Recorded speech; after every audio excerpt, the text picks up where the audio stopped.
দেশি মদ ও হাঁসের ডিম দিয়ে তৈরি হয় স্বয়ং মা কালীর মূর্তি।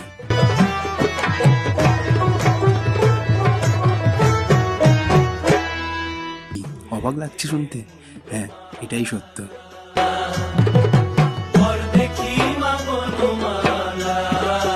এটি হলো পূর্ব বর্ধমান জেলার জৌ গ্রামের মহেন্দ্র কালী মায়ের কথা।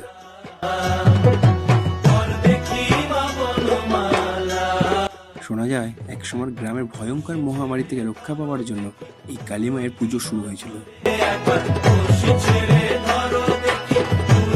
সূর্য ডোবার পর মাত্র 2.5 কোদাল মাটি দিয়ে ও তার সাথে হাঁসের ডিম আর দেশি মদ মিশিয়েই তৈরি হয় এই মায়ের মূর্তি, যার উচ্চতা মাত্র 2.5 থেকে 3 ফুট হয়।